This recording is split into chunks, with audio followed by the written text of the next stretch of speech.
This is the Yanks Go Yard podcast with Adam Weinrib and Thomas Carinante. Welcome to the Yanks Go Yard podcast. I'm Adam Weinrib, solo joint today. Thanks for joining me. Thomas Carinante is on the road, and the New York Yankees are as well. They're in Pittsburgh for their first road game of the 2025 regular season, coming off a win against the Arizona Diamondbacks. Better to come off a win than to come off a loss. That's what I always say, but I hope to not say it that often because I hope that the Yankees aren't going to lose that many games. They will, though. You lose games in baseball. Sorry. Sad. Nice rally on Thursday night, though, spurred potentially by Giancarlo Stanton. You love to see it. Stanton himself said that the Yankees do not get swept at home. And he was like, the team was like, yeah, we don't. You're right. We don't get swept at home. It's not going to happen. It's like, all right, well, that's a pretty good legacy to have if you're Stanton and you're on the bench and you're rehabbing. And by the way, I feel like Stanton is actually somewhat closer than we estimated earlier, based on what he said. He's going to use the torpedo bat when he gets back. And I'm glad that he is going to do that because the torpedo bat is good. Thank you again for joining on a Friday. It's been a week.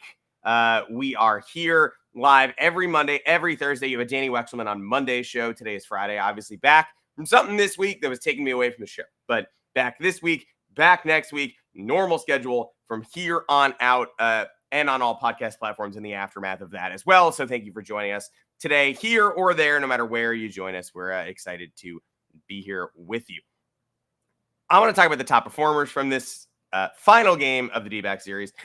I obviously have to talk about the fact that starting this Pirates series, Cody Bellinger is on the shelf with a back issue that apparently cropped up during yesterday's game, and they didn't want to chance it with the late flight, early morning, whatever weird start time for Pittsburgh's home opener. So Bellinger on the bench today for Trent Grisham. That doesn't seem to be major news, but it's not news. So it gets mentioned up top before we talk about the shining stars from the D-backs series. And what a series it was. Not really, kind of. The Yankees could have won 2 out of 3. They did not do that. They were up 4-2 in the 8th inning. Look, you can look at it any way you want. In game one, ill-gotten runs, right? Ball flip past Josh Naylor.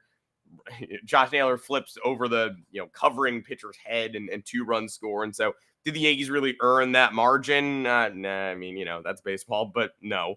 Bullpen finally has its lone hiccup of the year that resulted in a loss, but not its lone hiccup.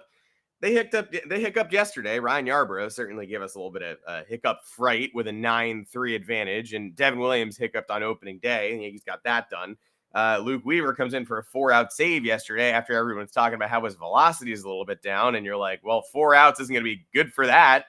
Not exactly what I prescribed there, but all in all, it's hard to really tear up the blueprint and get furious about this series and the way it turned out, even given that the Yankees lost it. Not just because they salvaged the finale, too. It's not just because it's a tough series with a good ending. The first game, you had fight from the offense. You had a Dominguez homer. You had a Volpe homer. Not the last Volpe homer of the series. And you had a late lead that they couldn't protect with a thin bullpen without Devin Williams. You were using guys in the bullpen in that game who aren't even here anymore. Adam Ottavino, not here anymore. Inning and a third is Yankees career. His 2025 Yankees tenure lasted an inning and a third across 2 games. Didn't give up an earned run, had a 1.5 whip. Not great. But yeah, the bullpen blows that after Fernando Cruz looks great. So my takeaway from the game is obviously frustrating. First loss of the season, but Cruz harnessed the splitter. The Yankees battled against Corbin Burns, who is the definition of a tough pitcher, and they come out. You're not going to win every game you lead in the 8th inning, even though you want to. Then the second game, Carlos Rodon battles. He comes in and gets lit up early, and you're like, well, this is kind of a nightmare. We're going to be heading into the finale of this one, looking for a wound lick. But yeah, he ends up eating a number of innings and recovering from that early hole, and they don't win the game. Yes, I'm not sugarcoating another loss, but a sort of heroic effort from Rodon, after all, against a really good offense. And a sort of valiant comeback effort in the 9th where Anthony Volpe makes some late noise. There's some stuff in there. You don't leave the game tearing your hair out. because you're like, oh, wait a second. Like the back nine of that Rodon start was really good. And the ninth inning featured a rally and featured a torpedo bat home run from Volpe, where he kind of got it in on the hands a little bit, but the barrel's longer and more concentrated. So he gets it out to right. You kind of leave that game feeling good, or at least not feeling terrible. And then the finale, Stanton does his thing from the bench. Ben Rice in Stanton's place does his thing in the lineup. Getting to the point where I'm like, I really hope Ben Rice continues to garner reps. I hope Stanton comes back soon too. I hope everybody comes back. I hope everyone is healthy all the time. But Ben Rice is pretty good. He socked a double to start the action yesterday. But Aaron Judge and Jazz Chisholm Jr. continue to be the stars. Judge, the 3-run homer in the first, gets my primary kudos, but Jazz made the Diamondbacks pay for making an Aaron Judge mistake that I just do not understand. Sometimes he's not this hot. He's not always the most scorching version of Aaron Judge. He often is, but sometimes he ain't. And so when he's not, attack him, right? Try to exploit him. Get him to chase low and away. Get the low strike called so that you get him looking at the ankles, right? But when he's this hot, when he is the AL player of the week, don't pitch to him with a runner on second and nobody else on base and 2 outs in a game that you just tightened from 6-1 to 6-3. Merrill Kelly confident in himself. Maybe shouldn't have been based on the stuff he was displaying yesterday.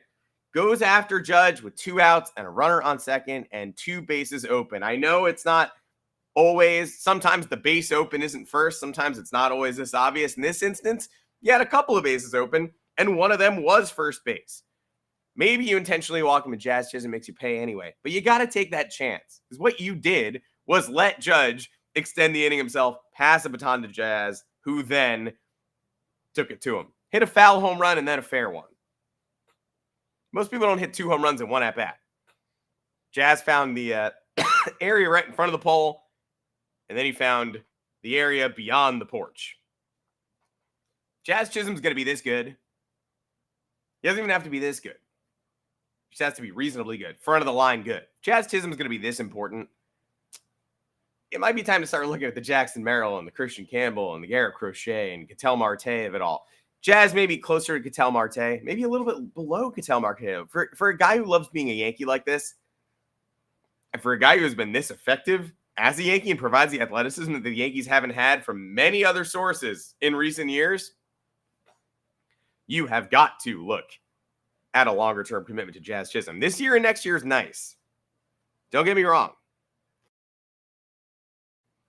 I like having Jazz for as long as they did. I'm glad they surrendered what they did to get him for the next 2 years.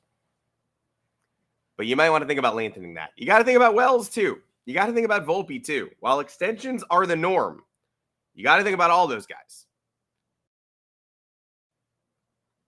But I think you got to think about Jazz first and foremost. More kudos. I mean, Cruz. I already gave Fernando Cruz his love. Weaver, give him his love, too. Even Mark Leiter Jr. in that final game, although I can't really just say, whoa, great series for Mark Leiter Jr. No, absolutely not. But Carlos Carrasco, right? I don't know how many great starts there are from Carlos Carrasco coming for these Yankees who are going to welcome Clark Schmidt back in the next couple of weeks, they think, and hopefully going to welcome Luis Gil back midsummer. But here's at least one. He was good yesterday. He's been good at least once. That's what we'll take. We will take that. And hey, at least one major league hit for JC Escarra, too, who scorched a double in the 7th yesterday and shepherded Cookie Carrasco to the finish line. It was a good start from a veteran using that tailing 2-seamer and staying away from the pitches that did not work last year. And it happened thanks to a rookie's guiding hand. First of many for Escarra, hopefully. Looked like a natural, giving the ball to his father who grew up and lived in Yonkers, a Yankee fan. I like when Yankee fans play catcher for the New York Yankees. I can't lie to you. I liked Jose Trevino. It makes me a little misty-eyed to have one of these again, and a lot of power potential in Escarra's bat. Will Warren, shout out to Will Warren as well. A great first start of the season after a tough end to spring. It's all about command for him. The stuff is there. It was there last year when the command was brutal and the stuff got launched over the fence repeatedly. It definitely showed up in the full package in the opener of this series, and you wish he had gotten the win. But either way, he can parlay that momentum moving forward. Worries from the series. I mean, you lose a series. You're not leaving it with rose-colored glasses. I'm not as worried about Rodon as I was when that game started. I'm not going to throw a doom-saying thesis on the bullpen's shoulders. I'm not going to throw that blanket onto him. But Mark Leiter Jr. hitting 94, 95 at the end of spring and in his first outing did not look the same against the D-backs trying to wriggle out of that jam. Came in, walked the world, and then got the huge K of Naylor with the bases loaded, and then just needing one more strike to get it past the Eugenio Suarez. Throws what I would call the worst pitch in the world. That was a terrible pitch. It was hit for a grand slam, and it should have been. And there's a reason that ball left the yard. Not great hitting, clutch hitting by Eugenio Suarez, but pitch went right into his bat path. You don't have to design a new torpedo bat for that one. That one found the barrel without the torpedo. Ryan Yarbrough too. The least you can ask for Ryan Yarbrough is no walks, right? Like, the stuff's not exactly Yarbrough's calling card. He's not a power pitcher. He's not a prototypical bullpen arm. He's a guy who can give you 4 or 5 innings, eat space. And so just asked to eat space to the end of a 9-3 game to come in and not be able to find the zone is pretty unacceptable. The longer they go without Devin Williams, the more worrisome this gets, obviously. But Williams does come back Friday, heading to Pittsburgh, rejoining the team. So I can't say, hey, I'm worried about that until I see what it looks like. He's back now. He's physically there. Paternity list is, another complicating factor to the start of his Yankees tenure. And hopefully he can get back on track quickly. Obviously, the season is long. He is needed in the games that are most important. We will take whatever version of Devin Williams we get here as he works his way through several different things that he didn't have to deal with as a Milwaukee Brewer last year, including the pressure of a contract year. But Ryan Yarbrough didn't exactly cover himself in glory. They like the multi-inning thing. They obviously like the pitcher, and they apparently like him more than Adam Ottavino, because I wanted to talk about how Adam Ottavino was here and pitched 2 out of 3 times in his one series with the Yankees, his first series back. And then all of a sudden now I can't talk about that anymore because he's gone. Adam Ottavino, we wish you well. We hardly knew ye, although we also knew ye very well. Like both a hardly and a very familiar knew ye situation. Brooklyn's finest. A very fun 2019 Yankee who surrendered a very long home run to George Springer that most of us will never forget and would rather forget, but it is what it is. And a salary that the Yankees preferred to dump to the Boston Red Sox of all teams when the time came. He was a Red Sox, and he was a Met, and he was a DFA'd Red Sox this offseason, and I thought they would reunite with him before they got Yarbrough. They grabbed Yarbrough. They valued length. And Ottavino found his way onto the roster regardless when Devin Williams had to go hit the paternity list. He pitched twice this week, and now he's done. DFA'd this morning to welcome Williams back. Am I surprised it wasn't Yarbrough? No. Yarbrough provides something that they can't get from Ottavino or any of these other guys that are cycling in and out of the final spots. Was I surprised it wasn't Brent Hedrick being demoted? No, because they're going to have to welcome Ian Hamilton back at some point, it would seem. And they're going to have to eventually make room. I mean, they're going to have to make room for Schmidt on the active roster. They're going to have to make room for Jonathan Loaizaga. There are, so many players that they're going to have to welcome back. Jake Cousins, it's on the 60-day. It's a delayed decision, but the bullpen is far from airtight and ironclad. They do not have room for Adam Ottavino right now with so many more decisions to make. The furthest he was going to survive was a couple of weeks from now, and they obviously would rather have Ryan Yarbrough for those weeks.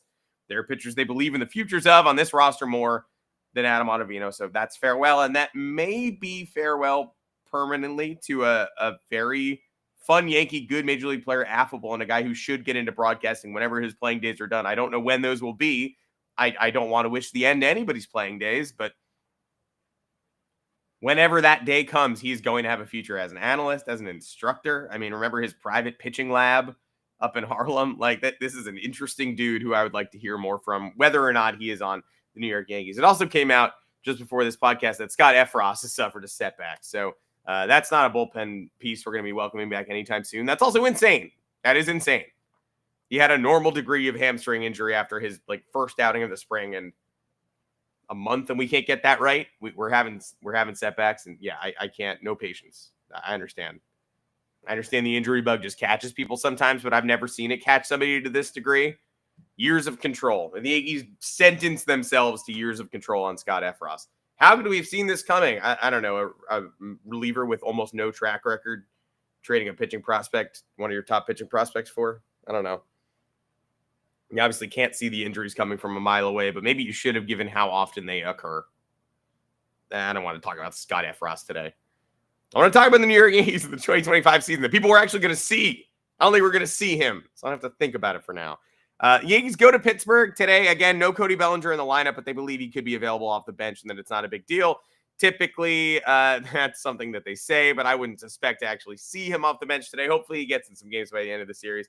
It's not like Trent Grisham wasn't awesome yesterday, so here's a silver lining. Max Fried today against Mitch Keller. You got Bailey Falter tomorrow against Marcus Stroman, and old friend Andrew Heaney in the finale, I believe, against Will Warren. So that's what you're going to get in 3-gamer in Pittsburgh. This Pirates offense is not hitting so far. This Pirates bullpen has not paired nicely. It has not played nicely with the rotation. The run support has not been there, and the late leads have rarely been held. But Pittsburgh coming home for the home opener. Yankees just have to be happy they don't see Paul Skeens in this series. They got run over by him like a lawnmower through grass, or human foot if you're a Mad Men fan, last September. So no Skeens is a good thing, regardless of how the series turns out. I know you want to see the best face the best, but right now in April, when it's cold out, no, I actually don't want to face Paul Skeens in 40-degree weather. Thank you. I'll have the best face the best in mid-July. How about that? Or when the Yankees are 74 and 38, then you can throw Skeens game in there. We can see how the two sides match up. But when they're trying to get established early in the season, yeah, I'm fine with avoiding Paul Skeens. Really appreciate it, though. I think this is an interesting team that is not going to win every game 20-9 or 12-3. They're not going to be the torpedo bat kings all year long. The rest of baseball is already adopting the torpedo bat, by the way. So if you loved it and you gloated about it last week, then just you're going to be prepared to eat some crow as the entire rest of baseball adopts it. Interesting how the cheating narrative flipped pretty quickly, though, right? Remember, all the Yankees are cheating. How long will MLB let this stand? They're letting them get away with it because they are the Yankees. Oh, what? I actually just started getting something in my earpiece. Oh, it turns out they're letting every team get away with it because every team is the Yankees? That doesn't compute. I don't think every team is the Yankees. I think maybe it's just a legal bat. And so they're allowed to be used because they're functional and within the boundaries set up out by Major League Baseball. But, you know, potato. I'm excited to see how they work at PNC Park. I'll tell you that. Afternoon game today, afternoon game tomorrow, afternoon game on Sunday. They're treating April 4th through 6th like it's June. So let's give it to them. Hopefully the bats stay hot. Hopefully Bellinger not on the shelf for too long. Hopefully Grisham can pick up the slack. If that is the case, progress. It's what we need from the whole roster, the lineup as a whole, which suddenly looks more balanced than anybody thought, and the bullpen that does have some rickety and creaky parts. We will see you again here on Monday. Danny Wexelman will be back co-hosting with me this time. Shout out to Thomas Carinate for holding it down while I was gone. He will be away for the next 2 weeks. We're going to have Danny in here a couple times. I'm going to be taking you solo through some of these shows and updates. We're going to keep the pod feed rolling. Thomas will be back when the Yankees hopefully have a more established record, more track record, more data, small sample size becoming a little larger as we move closer to May and the part of the season where I think more people begin to pay attention. Though if you're not paying attention now, you're missing some fun stuff. I'm Adam Weinrib. You can find me on Twitter at Adam Weinrib. You can find Thomas Carinate at Tommy's_takes, although he will not be on Twitter much for the next couple of weeks. And we'll see you back here on Monday with Danny on the show. My favorite guest, our favorite guest, mutually agreed upon favorite guest and favorite co-host. For the next couple of weeks, we're going to have some more Danny shows. So shout out everybody who joined today. Shout out everybody listening on your favorite podcast platform, whatever that may be. And we'll catch you back here on the YouTube channel and on the audio feed on Monday at 2 o'clock Eastern time. Until then, take care, everybody.